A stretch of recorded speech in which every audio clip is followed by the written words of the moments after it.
Hello all, a short little video to briefly discuss a little article that I read recently on National Review Online, and it's an article from last November, and it's called "The Technocracy Fights Fat, but Not Promiscuity."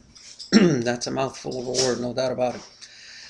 And by the way, technocracy, for those of you who don't know what it means, just like I didn't until now, is a system of government in which technological experts manage and control the economy, government, etc.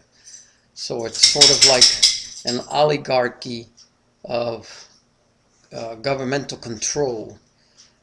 In this case, it's experts. And just like the oligarchs control what the government did and what it said and its rules, its regulations, and so on and so forth. It's the same thing with the technocracy, only in this case, it's the government itself is controlled by experts, and experts do everything for that government. And so I found this article very interesting because it's so true what it says. And it says in part, and by the way, I will post the URL to the article with the video, so if you want to read the article in its entirety, you can go ahead and do that. National Review Online is a publication that's completely free, and it has some good articles in it. It's a conservative bent, politically speaking, socially for the most part as well. So it conforms, generally speaking, to biblical principles, even though obviously when you talk about people who are not necessarily Christian, well, they're at some point are going to have ideas that go against the biblical worldview, but a lot of its authors claim to be believers, and so I think that a lot of that is reflected in their articles.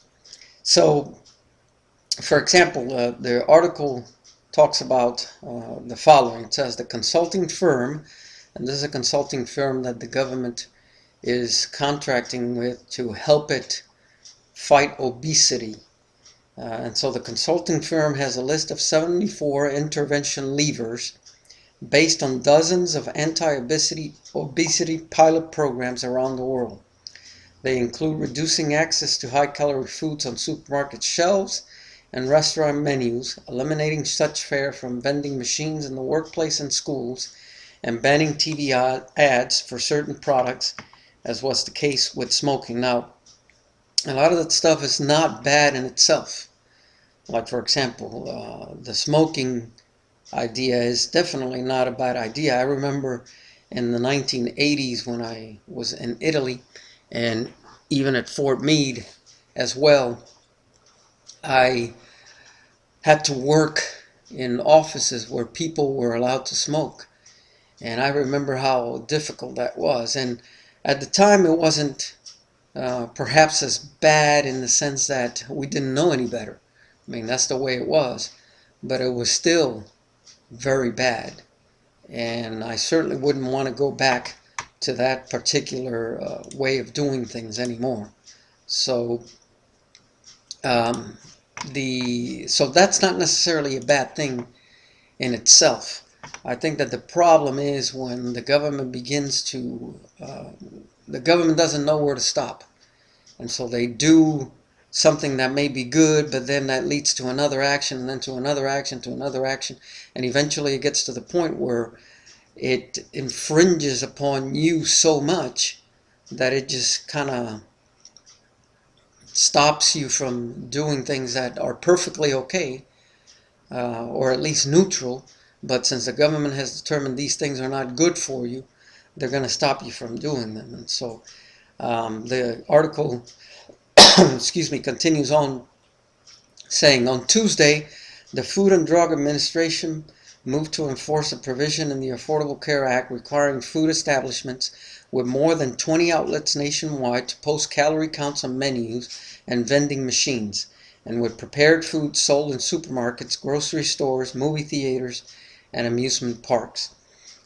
Why the 20 number? Who knows? I mean, I guess they had to draw the line somewhere, and they decided that 20 was the magic number. But again, this is not something that's necessarily bad. The problem is that then it becomes more regulations. And so, and just like with the Affordable Care Act, if you have a certain number of employees, you have to offer health insurance. That's not necessarily bad, but when the government starts telling you you have to do these things, then it begins to infringe on your freedom for doing business. People don't have to work for somebody. They don't have to shop someplace specifically. They can go somewhere else. And so if this is not a place where you want to shop, if this is not a place where you want to work, well, then you don't have to do that. But then the government gets involved, and that's where issues arise. And then the article gets to the point where I think is really where it's important for us as Christians. Excuse me, I'm kind of have a little bit of the vestiges of a sickness that I was going through about a week and a half ago. And so now and then I'm coughing, and the wife is still not doing too well. That accounts for some of the reason as to why we still have the tree up 2 weeks after the holidays ended, but we've been a little under the weather. So anyway, getting to the crux of the matter of the article, the author goes on to say, but note, we don't see the same kind of mobilization to fight another scourge that ruins lives and costs the health system tens of billions. Promiscuity, and then he puts in parentheses AIDS, sexually transmitted diseases, unwanted pregnancies, abortion, suicide attempts, porn addiction, divorce, depression, etc., which are all either directly or indirectly attributed to that promiscuity in many cases. We don't see concerted joint government, private popular culture efforts to make sexual self-restraint a social norm. To the contrary, we see efforts to accommodate irresponsible sexual behaviors, including potentially very costly ideas such as having health insurance pay for expensive HIV-fighting drugs for people who are not infected. And of course, this is the idea of preventive medicine, to pay for these medicines so that you can then go on and engage in your risky sexual behavior, and you'll have some sort of preventative that might keep you from getting the disease in the first place. So notice how the government goes out of its way to try to motivate the promiscuity that we see all around us, because what you subsidize you get more of, and if you pay for people to have certain preventive methods that will help them engage in that promiscuity, well, then you're going to get more of it. We are also told that we can't convince teens to delay sex until adulthood, but for some reason we can persuade them not to smoke or drink. Odd that. Again, it's sort of like a big inconsistency between one thing and the other. We're trying to make kids not drink or smoke, which, again, is a good and wholesome goal, but we forget the things that are even more important, the things that destroy the individual, not only physically, but morally as well. Regulations are proposed, re-education campaigns mounted, but promiscuity, not so much, or at least not with the same commitment or dedicated energy. Indeed, anyone who speaks out against sexual irresponsibility will often face charge of being moralistic, bigoted, or a prude. And you can see that especially when it comes to the homosexual agenda. If you dare to say that homosexuality is wrong, that it goes against nature and the laws of nature's God, well, then you're a bigot, and you're making people suffer, and you're just a religious nut.